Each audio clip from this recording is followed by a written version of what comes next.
Hello partners, இன்றைக்கி Sensex பார்த்தீங்கன்னா 456 points டவுனாக இருந்துச்சு. 72,943லையும் நிஃப்டி 50 124 பாயிண்ட்ஸ் கம்மியாகி 22,147 பாயிண்ட்லையும் க்ளோஸ் ஆகிருந்துச்சு. அப்கமிங் வீக்கில் இன்னும் டிக்ளைன் ஆக வாய்ப்பு இருக்குது அப்படிங்கிற மாதிரி அனலிஸ்ட்ஸ் ஃபீல் பண்ணுறாங்க. ரீசன் என்ன அப்படின்னு பார்த்தோம்னா, வெஸ்ட் ஏஷியாவில் அந்தளவுக்கு சிச்சுவேஷன் சரியாக இல்லை.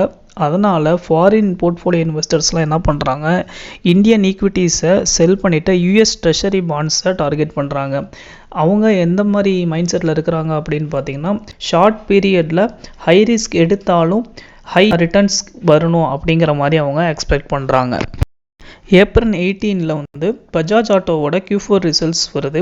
அதுக்கு முன்னாடி அனலிஸ்ட்ஸ் ப்ரிவியூ போட்டிருக்காங்க. அதாவது இந்த மாதிரி இருக்கும் அப்படிங்கிற மாதிரி எக்ஸ்பெக்டேஷன்ஸ் வச்சுருக்காங்க. என்னவா இருக்குது அப்படின்னு பார்த்தீங்கன்னா, இந்த ஜனவரி டு மார்ச் குவார்ட்டரில் இவங்க 10.69 lakhs வெஹிக்கிள்ஸ் சேல் பண்ணியிருக்காங்க. இதுவே லாஸ்ட் இயர் இதே குவார்ட்டரில் பார்த்தீங்கன்னா 8.6 lakh வெஹிக்கிள்ஸ் சேல் பண்ணியிருக்காங்க. கிட்டத்தட்ட 24% க்ரோத் ஆகிருக்கு இந்த ஸ்டாக். ஜனவரியிலேருந்து மட்டும் பார்த்தீங்கன்னா இந்த ஸ்டாக் 33% ஜம்ப் ஆகிருக்கு. இப்போது 8,919 ட்ரேட் ஆகிட்டுருக்கு. இவங்க இந்தியாவோட 3rd largest 2-wheeler making company. இவங்களோட ரெவன்யூவும் ப்ராஃபிட்டும் கிட்டத்தட்ட 25% அதிகமாகும் அப்படிங்கிற மாதிரி அனலிஸ்ட் எக்ஸ்பெக்ட் பண்ணுறாங்க. என்ன ஆகும் அப்படின்ட்டு நமக்கு ஏப்ரல் 18 தெரிஞ்சிடும்.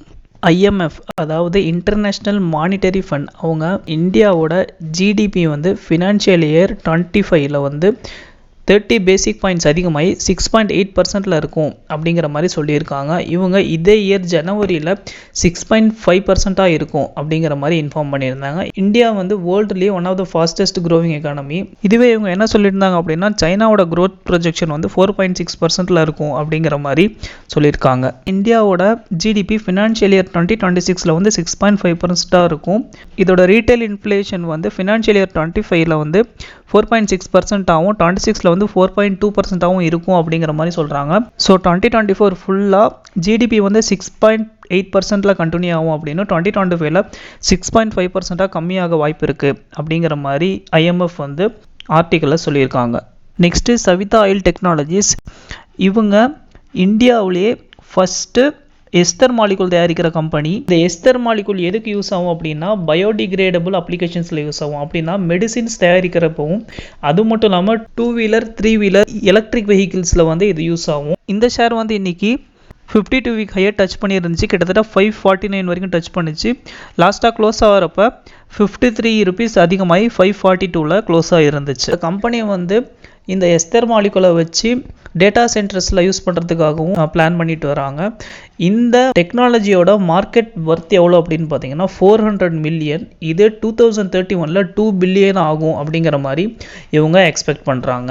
இந்த கம்பெனியோட ரெவன்யூ ஃபினான்ஷியல் இயர் 2023ல் 3,653 crore இருந்துச்சு. கிட்டத்தட்ட 33.8% ஜம்ப் ஆகிருக்கு ஃபினான்ஷியல் இயர் 2021 கம்பேர் பண்ணுறப்ப. இந்த மாலிகுல் கரண்ட்டாக ஜெட் இன்ஜின்ஸ்லையும் வைன் டர்பைன்ஸ் அதாவது காத்தாடி கம்ப்ரெஷரில் தான் யூஸ் பண்ணிட்டு இருக்கிறாங்க. நெக்ஸ்ட்டு ஜி என்டர்டைன்மெண்ட் கம்பெனியை பற்றி NSE இன்னைக்கு அதாவது ஏப்ரல் 16 ஒரு சர்க்குலர் விட்டுருந்தாங்க. அதுபடி இனிமே F&O கான்ட்ராக்ட் ஜி என்டர்டைன்மெண்ட்டுக்கு தரமாட்டோம், ஸ்டாப் பண்ணி வைக்கிறோம் அப்படிங்கிற மாதிரி ஒரு சர்க்குலர் விட்டுருந்தாங்க. மார்ச்சில் ஜி என்டர்டைன்மெண்ட்டுக்கு F&O future and options trading ban பண்ணியிருந்தாங்க அப்படிங்கிறது நமக்கு முன்னாடியே தெரியும். இப்போது எக்ஸிஸ்டிங்காக அதாவது முன்னாடியே இருக்கிற F&O கான்ட்ராக்ட் என்ன ஆகும் அப்படின்னு பார்த்தீங்கன்னா, அதெல்லாம் இருக்கும். அதுக்கப்புறம் அந்த கான்ட்ராக்ட்லாம் எக்ஸ்பைரி ஆனதுக்கப்புறம் நியூ கான்ட்ராக்ட்ஸ் எதுவும் தரமாட்டோம் F&Oவில் அப்படிங்கிற மாதிரி இன்ஃபார்ம் பண்ணியிருக்காங்க NSE. ஸோ அதுபடி பார்த்தா ஏப்ரல், மே அண்ட் ஜூன் வரைக்கும் இவங்களோட எக்ஸிஸ்டிங் கான்ட்ராக்ட்ஸ் இருக்குது. அதுக்கப்புறம் இதில் F&O ட்ரேடிங் பண்ண முடியாது. இன்றைக்கி இந்த ஷேர் பார்த்தீங்கன்னா 5 rupees அதிகமாகி 147 ரூபாவில் க்ளோஸ் ஆகிருந்துச்சு. இன்றைக்கி ஒரு சில அப்டேட்ஸ் இதுதான். இந்த மாதிரி ஷேர் மார்க்கெட் அப்டேட்ஸ் வேணும்னா நம்ம சேனலை சப்ஸ்கிரைப் பண்ணிக்கோங்க. மறக்காமல் இந்த வீடியோக்கு ஒரு லைக்கை போட்டுருங்க. தேங்க்யூ.